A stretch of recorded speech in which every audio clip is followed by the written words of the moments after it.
Okay, तो आज का हमारा टॉपिक है plasma and plasma proteins, right. इसमें हमने सबसे पहले देखना है कि प्लाज्मा होता क्या है, राइट। ये अपने पास ब्लड है। ब्लड में दो कंपोनेंट्स होंगे, एक होगा प्लाज्मा, एक होगा द फाउंड एलिमेंट्स। ठीक है, ये होगा 45%, ये होगा 55%। ठीक है, अब हमने सिर्फ बात करनी है आज प्लाज्मा की, तो हम इसको कर देंगे इरेज। एंड प्लाज्मा में 91% इट्स वाटर, एंड इसमें कुछ इनऑर्गेनिक पार्ट भी होते हैं, inorganic salts, that's 1%, and rest is organic part which constitutes about 7%, right. So हमें वाटर एंड इनऑर्गेनिक तो पता ही है, ठीक है। तो हमारा मेन कंसर्न जो है वो ऑर्गेनिक के साथ है। ऑर्गेनिक में हमारे पास आ जाते हैं एल्बुमिन्स, ग्लोबुलिन्स एंड फिब्रिनोजन। ठीक है, तो ये हमारे हैं जिन्हें हम कहते हैं प्लाज्मा प्रोटीन्स।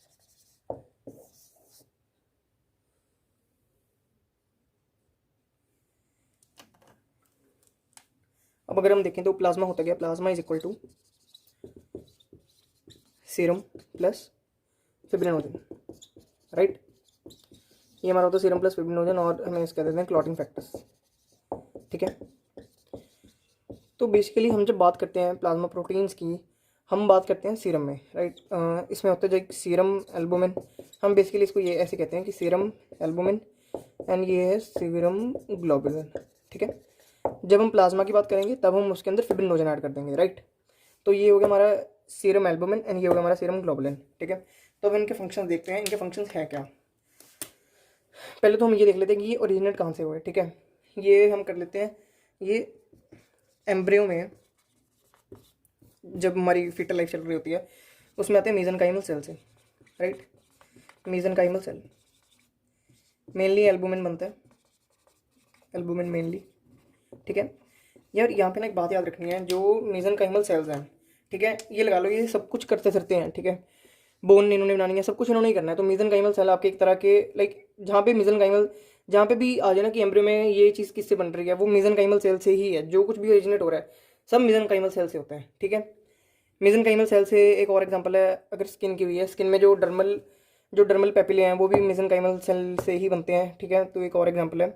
तो mesenchymal cell forms basically everything, right. ठीक है,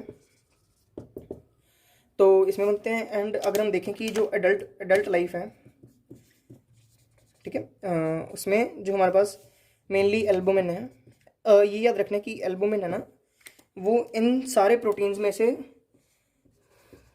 मोस्ट अमाउंट में प्रेजेंट है, मैक्सिमम अमाउंट। ठीक है, मैक्सिमम अमाउंट में प्रेजेंट है ये।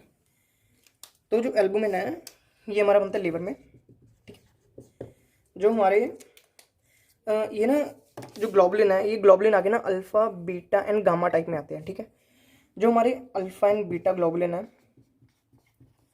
दे आर ऑल्सो इन लिवर। ठीक है, जो हमारे गामा ग्लोबुलिन है वो हमारे लिम्फोसाइट बनाते हैं। ठीक है, आई टेल यू आफ्टरवर्ड्स की जो गामा ग्लोबुलिन है उनका काम वगैरह क्या होता है।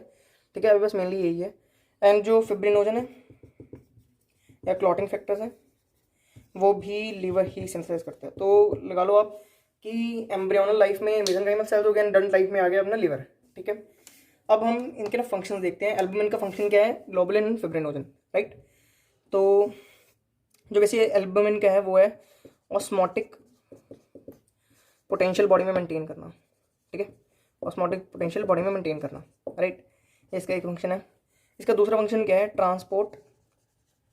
अब ये कई चीज़ें ट्रांसपोर्ट करता है। ठीक है, उसको हम देखते हैं ये क्या क्या ट्रांसपोर्ट करेगा, राइट। इसमें ये करता क्या है, जो एल्बुमिन है, fatty acids, right, hormones, ions and steroids, right. ये इसका एक फंक्शन हो गया, ये इसके दो फंक्शन हो गए। ये this also helps in maintaining buffer, right. Buffer मैं अगले वाले लेक्चर्स में बताऊंगा कि बफर वगैरह क्या होता है। अभी हम मेनली प्लाज्मा प्रोटीन से कंसंट्रेट कर रहे हैं। तो ये ग्लोबुलिन, तो जैसे मैंने बताया था ये हैं alpha globulin, beta globulin and gamma globulin, right. तो प्लस 2 में हमने सबने पढ़ा होता है जो गामा ग्लोबुलिन होते हैं दीज आर द इम्यूनोग्लोबिन्स। इसके आगे 5 टाइप्स हैं, IgG, IgA, IgM, IgE, IgD। इसका एक निमोनिक तो नहीं कह सकते, मतलब इसको बेसिकली याद करने का तरीका ये होता है कि गेम्ड के आप ऐसे याद कर सकते हो, ठीक है। एंड इसमें आगे होता है, ये होता है अल्फ़ा 1 एंड अल्फ़ा 2, ठीक है।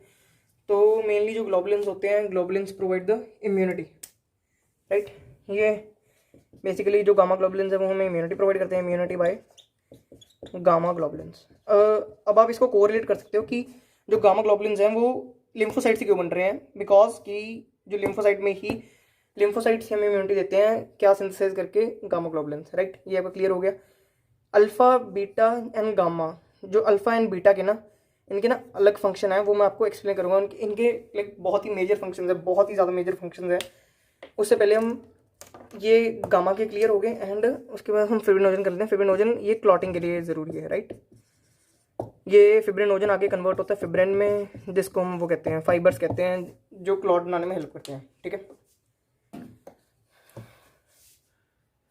अभी हमारे पास ग्लोबुलिन्स हैं, ठीक है। हम उनको स्टडी कैसे करते हैं, हमको स्टडी करते हैं प्लाज्मा फेरेसिस से, ठीक है। अब हम सबने इलेक्ट्रोफेरेसिस टेक्निक सुनी हुई है, ये प्लाज्मा फेरेसिस भी बेसिकली वैसी ही है। यहाँ पे हम लेते हैं एक पॉजिटिव साइड, यहाँ पे एक नेगेटिव, ठीक है। हम जो प्लाज्मा होता है उसको गो थ्रू करवाते हैं इलेक्ट्रिसिटी से and we get this type of graph,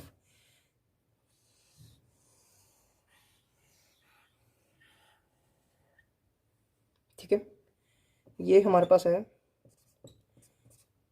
albumin की कर्व, ये हमारे पास है अल्फ़ा 1 की कर्व, ये हमारे पास है अल्फ़ा 2 की कर्व, ये हमारे पास है बीटा की कर्व, जो बीटा ग्लोबुलिन है, राइट। ये सारे ग्लोबुलिन है, ये ध्यान से देख लेना, ये सारे ग्लोबुलिन्स है, ठीक है। मैं नीचे मेंशन ही कर देता हूँ ग्लोबुलिन्स। एंड ये एक और कर्व होगी गामा ग्लोबुलिन की, राइट।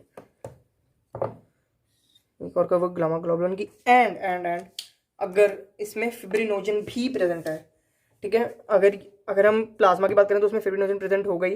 एंड अगर सीरम की बात करें, ये सीरम का बेसिकली कर्व आ गई है, ठीक है। एंड अगर उसमें फिब्रिनोजन प्रेजेंट है तो इसकी कर्व ऐसे जाएगी, ठीक है। ये फिब्रिनोजन की कर्व होगी, राइट। तो बेसिकली अब हम चलते हैं आगे। एल्बुमिन के फंक्शंस हमने पिछले उसमें कर ही लिए थे, ठीक है। पिछले साइड में हमने एल्बुमिन के फंक्शन ऑलरेडी कर लिए थे। अब हमारा जो मेन कंसर्न है हमारा alpha 1, alpha 2, beta and gamma के फंक्शंस के, ठीक है। तो कुछ नहीं, बहुत आसान है। इसमें क्या करना है, मैं आपको निमोनिक भी बता दूंगा एंड वैसे भी आसान है। अल्फ़ा 1 के अब फंक्शन देखते हैं क्या है। पहले यहाँ पे आएगा HDL, हाई डेंसिटी लिपिड्स, ठीक है। मैं इसका अभी आपको फंक्शन बाद में बताता हूँ HDL का, पहले हम आगे चलते हैं। अल्फ़ा 1 एंटी ट्रिप्सिन, ये हम सबने सुना हुआ alpha 1 anti trypsin. Plus two में जब हम करते हैं कि एम्फाइसीमा के ट्रीटमेंट के लिए अल्फ़ा 1 एंटी ट्रिप्सिन यूज़ होता है। थर्ड हमारे पास है RBG, फोर्थ हमारे पास है TBG, फिफ्थ हमारे पास है CBG, ठीक है। अब ये टर्म्स देख के ऐसे बिल्कुल टर्म्स ऐसे देखने में लगती हैं कि बहुत मेडिकल टर्म्स है, पर इसमें है कुछ नहीं। ये जो है it is retinol binding globulin. जो TBG है वो है थायराइड बाइंडिंग ग्लोबुलिन। जो CBG है वो है कॉर्टिसोल बाइंडिंग ग्लोबुलिन, ठीक है। तो ये हो गया, ठीक है। एंड अब हम इनके फंक्शंस पे आ जाते हैं। पहले इन तीनों को समझ लेते हैं। तीनों का सिर्फ एक ही काम है एंड वो क्या है, ट्रांसपोर्ट, राइट। ये जो अल्फ़ा 1 ग्लोबुलिन है ये रेटिनॉल हो गया, थायराइड के हार्मोन्स हो गए, कॉर्टिसोल हो गया, इनके साथ बाइंड करके इनको ट्रांसपोर्ट में हेल्प करता है। बस डायरेक्ट एक सीधा सा ही है, ठीक है। इसका शॉर्टकट वैसे तो निमोनिक वैसे तो कुछ है नहीं, बट मैंने ऐसे याद कर रखा है ARTC, राइट। मतलब याद होता है, अपना अपना निमोनिक बनाने की टेक्निक्स हैं। तो एच डी एल में हमारे पास क्या आता है अब, ये है अब HDL is high density lipids, right. ये हमारे पास हाई डेंसिटी लिपिड्स हैं। अल्फा 1 इन HDL के लिए रिस्पॉन्सिबल है, ठीक है। अब HDL का बेसिक हमारे पास फंक्शन होता क्या है, जो HDL होता है it is known as good cholesterol, right. ये गुड कोलेस्ट्रॉल होता है and it helps to remove excess cholesterol. सबसे मेन काम इसका रिमूव करना है एक्सेस कोलेस्ट्रॉल को।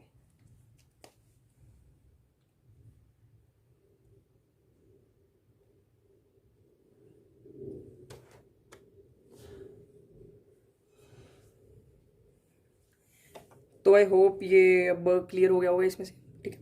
अल्फा 1 क्लियर हो गया होगा। अब इसमें हम अल्फा 2 में चलते हैं। अल्फा 2 में हमारे पास क्या आ जाता है, पहले आता है हमारे पास LDL और VLDL, ठीक है। सेकेंड हमारे पास क्या आ जाता है, ये अल्फा 2 में हमारे पास आ जाता है मैक्रोग्लोबुलिन,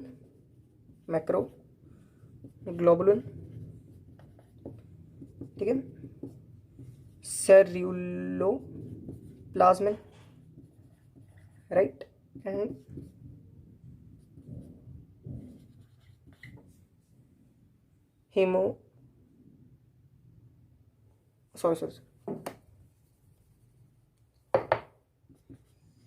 हेप्टोग्लोबिन, ठीक है। कुछ नहीं है, बहुत ज़्यादा इजी है, बहुत ज़्यादा इजी है।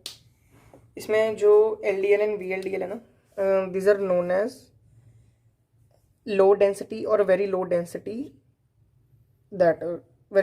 Lipids, low density lipids. ये हमारे पास आ जाता है बैड कोलेस्ट्रॉल, जिसे हम कह देते हैं बैड कोलेस्ट्रॉल। ये बॉडी में जो कोलेस्ट्रॉल होता है उसको फैट्स में कन्वर्ट करके ये ओबेसिटी कॉज करता है, ठीक है। ये होगी इसकी ओबेसिटी। उसके बाद हमारे पास आ जाता है मैक्रोग्लोबुलिन। जो मैक्रोग्लोबुलिन है उसका मेनली फंक्शन क्या है, वो एंटी ट्रिप्सिन की तरह एक्ट करता है, ठीक है। ये ज़्यादा इंपॉर्टेंट नहीं है, but this acts as antitrypsin, ठीक है। जो सेल्यूलोप्लाज्मिन है वो कॉपर का रेगुलेटर है, ठीक है। ये कॉपर के साथ बाइंड करेगा एंड उसको ट्रांसपोर्ट कराएगा, ठीक है। अब हमारे पास एक बहुत ज़्यादा एक इम्पॉर्टेंट MCQ आया था यहाँ पे, विल्सन्स डिसीज़ में डेफिशिएंसी ऑफ सेल्यूलोप्लाज्मिन हो जाती है, जिससे जो कॉपर होता है it starts to deposit in brain and liver, ठीक है ना। जो कॉपर के क्रिस्टल्स होते हैं वो ब्रेन एंड लिवर में जाके डिपॉजिट होने शुरू हो जाते हैं। एंड बॉडी में जो कोई भी चीज़ अगर एक्सेस में होती है तो it starts getting out through the body by urine, तो यूरिन में भी कॉपर की बहुत ज़्यादा अमाउंट हो जाएगी, ठीक है। अब हमारे पास एक हेपेटोग्लोबुलिन है। हेपेटोग्लोबुलिन का मेन काम भी, इसका मेन काम होता है बाइंडिंग ऑफ हीम, ताकि जो हीम है वो बॉडी से एक्सक्रीट ना हो सके। मेन काम हेपेटोग्लोबुलिन का बाइंडिंग ऑफ हीम, ठीक है। तो ये हमारे पास ये सारी अल्फा 1 एंड अल्फा 2 का हमारे पास जितने भी इसके फंक्शंस थे वो सारे हो गए, ठीक है। नाउ नेक्स्ट हम करेंगे बीटा। एक और बात, जो हमने पहले अल्फा 2 में हमने ना गलती से ना LDL एंड VLDL कर दिया था। ये हमारे पास अल्फा टू नहीं, इनको सिंथेसिस करने में हेल्प करता है, बीटा करता है, राइट। तो ये थोड़ी सी करेक्शन थी एक, VLDL एंड LDL, ये जो बीटा ग्लोबुलिन है ये इनकी सिक्रीशन में है, ये सिक्रीट करवाते हैं, ठीक है, मेनली, ठीक है। तो ये हमने क्या किया था, वेरी लो डेंसिटी लिपिड्स, ठीक है, बैड कोलेस्ट्रॉल कॉजेज ओबेसिटी।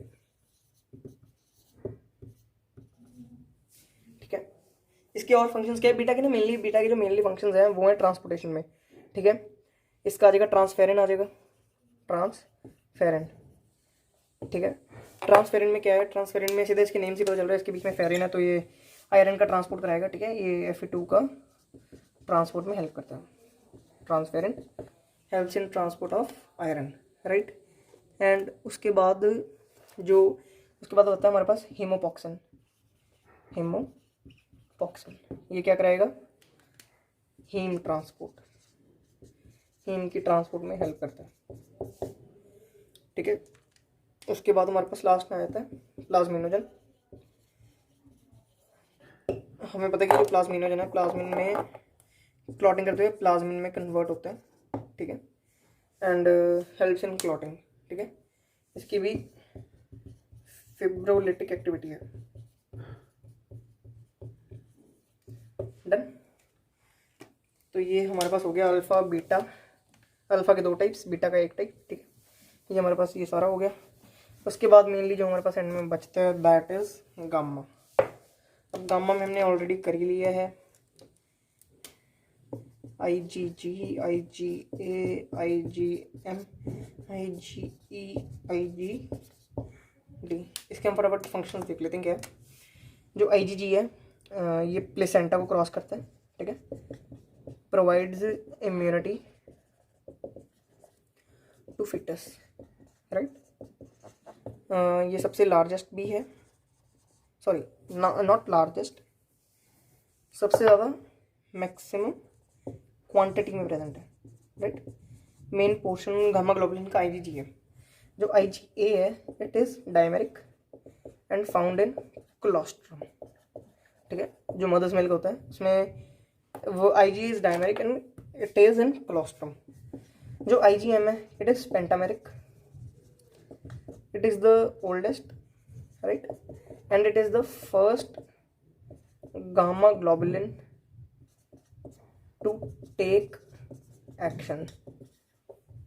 जब भी कोई टेक एक्शन लाइक जो प्राइमरी इम्यून रिस्पॉन्स होगा, प्राइमरी इम्यून रिस्पॉन्स वो हमें IgM प्रोवाइड करेगा, ठीक है।